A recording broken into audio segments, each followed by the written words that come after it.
नमस्कार दोस्तों, मैं हूं नरेंद्र कुमार पोटर और स्वागत है आपका NKMX 1987 चैनल पर। तो दोस्तों अपने चल रहे थे 13.2 और उसमें हो गए थे क्वेश्चन नंबर 7। अब है क्वेश्चन नंबर 8। Question number 8।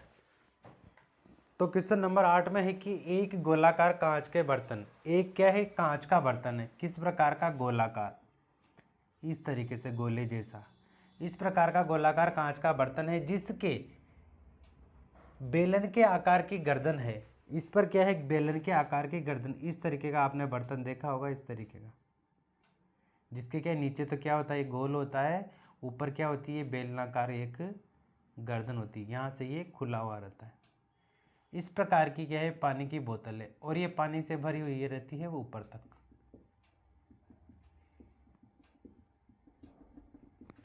इस प्रकार कांच का ये बर्तन है जिसमें बेलन के आकार की जिसकी गर्दन है। जो ये बेलनाकार भाग वाला है, जो बेलनाकार भाग है इसकी लंबाई है 8 सेंटीमीटर। इस बेलनाकार वाले भाग की लंबाई कितनी है, 8 सेंटीमीटर और 8 सेंटीमीटर व्यास। इसमें क्या, ये भी गोल रहेगा, ऊपर से बेलनाकार है तो गोल रहेगा इसे ऊपर नीचे दोनों भाग। तो यहाँ क्या है, इसका व्यास है, तो ये वाला जो व्यास है, ये व्यास इसका कितना दे रखा है, 2 सेंटीमीटर। ये क्या है, व्यास है, त्रिज्या नहीं है, ये व्यास है। तो त्रिज्या कितनी हो जाएगी इसकी, 1 सेंटीमीटर। ये देखिए बेलनाकार भाग का व्यास, बेलनाकार भाग का व्यास बराबर कितना है, 2 सेंटीमीटर। तो इसकी त्रिज्या r बराबर कितनी हो जाए, इसमें क्या करेंगे, 2 का भाग देंगे, कितना हो जाता है, 1 सेंटीमीटर। 1 सेंटीमीटर तो क्या है, इसकी त्रिज्या है। और फिर इस बेलनाकार वाले भाग की ऊंचाई कितनी है, यहाँ पर 8 सेंटीमीटर, ये बेलनाकार भाग वाले की ऊंचाई है। फिर उसके बाद दे रखा है कि गोलाकार भाग का व्यास, ये जो गोल वाला भाग है नीचे वाला, इस तरीके से, एक बार इसको बंद कर दे, इस तरीके से होगा ये जो नीचे वाला गोलाकार भाग है, इस गोलाकार भाग का व्यास दे रखा है कितना, व्यास कहाँ रहेगा, जो बीच वाली रेखा केंद्र में से होकर जाएगी, जो सबसे बड़ी जीवा होती है, जो इस बेलनाकार वाले भाग का व्यास कितना है, 8.5 सेंटीमीटर। ये इसका व्यास है, डी बराबर है कितना, 8.5 सेंटीमीटर। गोलाकार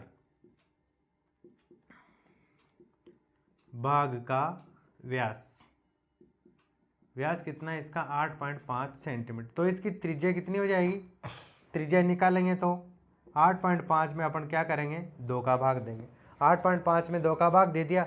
8.5 में 2 का भाग देने के बाद फिर यहाँ पर क्या है, दशमलव लगा हुआ है, तो इस दशमलव को हटा देंगे अपने, एक संख्या छोड़ के दशमलव, तो यहाँ क्या करते हैं अपन ने, 1 0 लगा दिया।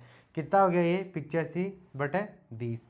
इसको छोटा कर देंगे थोड़ा, 5 से 20 को काट देंगे 4 बार, 5 से 85 को काट देंगे कितनी बार, 17 बार, यानी कि 17/4 इसकी क्या होगी, त्रिज्या होगी। ये गोलाकार जो भाग है उसकी त्रिज्या क्या होगी, 17/4 है। अब ये इस प्रकार का जो बर्तन है, उस बर्तन में अपन को पानी की मात्रा ज्ञात करनी है। इस प्रकार के बर्तन में, कांच के बर्तन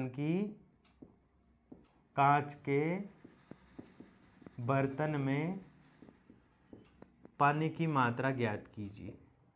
पानी की मात्रा क्या करनी है, अपन को ज्ञात करनी है।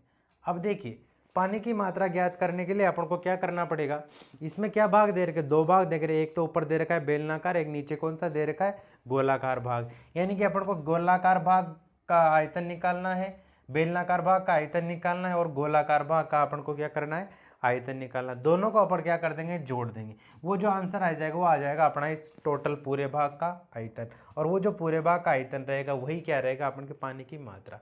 लेकिन यहाँ पर एक छात्र ने दे रखा है इसमें कि ये जो पानी की मात्रा है, जो इसका आयतन है वो आएगा 345। एक किसी छात्र ने बोल रखा है कि इसमें जो पानी की जो मात्रा आएगी, जो आयतन आएगा इसका, वो आ रहा है अपना 345। तो वो कह रहा है कि यह 345 सही है या नहीं। ये जो 345 है, ये पूछ रहा है कि 345 सही है या नहीं। अब इसका अपन क्या करें, आयतन निकालेंगे।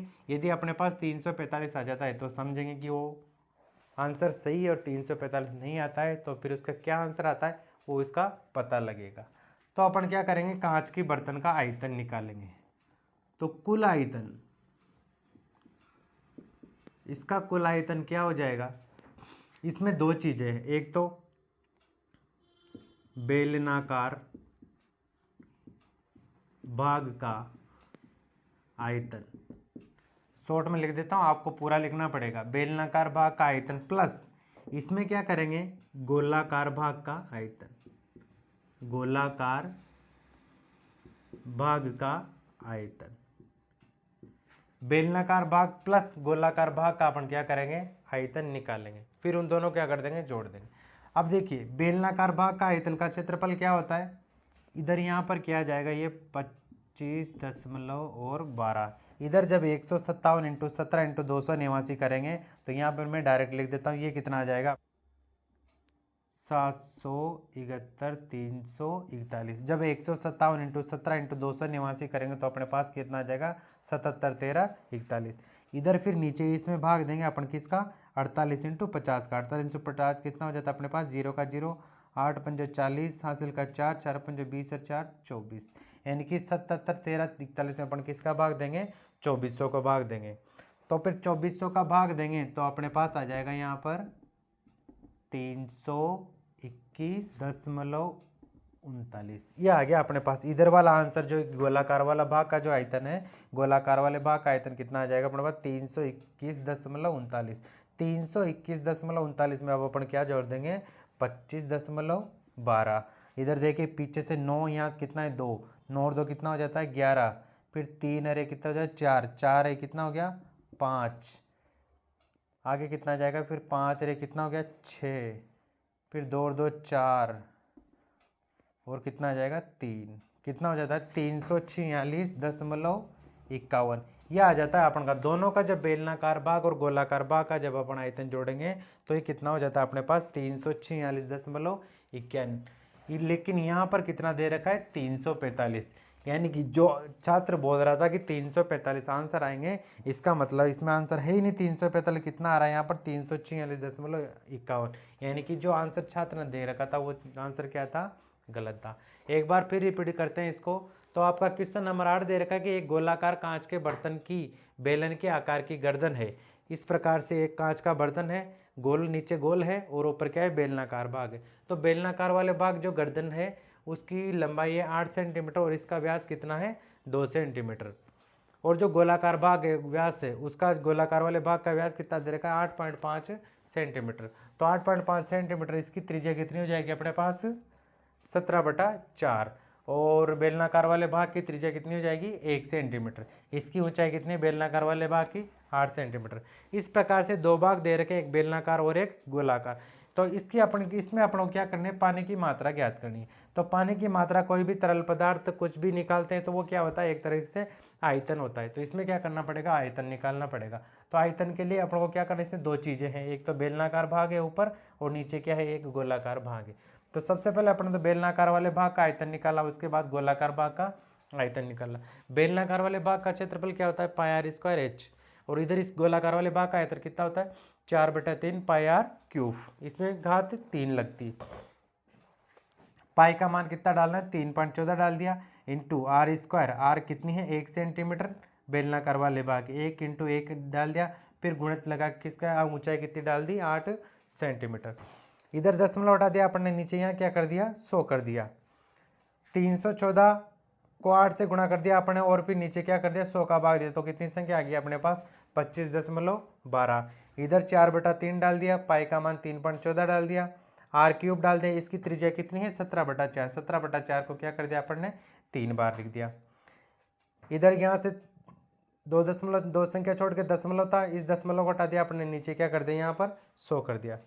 इस संख्या को 2 से काट दिया अपने 50 बार, 314 को कितनी बार काट दिया 157 बार। ऊपर क्या बच गया अपने पास 157 इंटू 17 और 17 इंटू 17, 17 इंटू 17 का कितना हो गया 289, और फिर 157 इंटू 17 इंटू 289 किया अपने तो कितना आ गया अपने पास 77.1341। इधर नीचे 48 इंटू 50 किया तो कितना आ गया अपने पास 2400। 77.1341 में जब अपने 2400 का भाग दिया तो कितना आ गया अपने पास 321.39। फिर 321.39 में पढ़ने क्या जोड़ दिया 25.12, तो टोटल कितना आ गया अपने पास 346.51। ये तो हो गया अपने 13.2। अब चलते हैं अपने 13.3।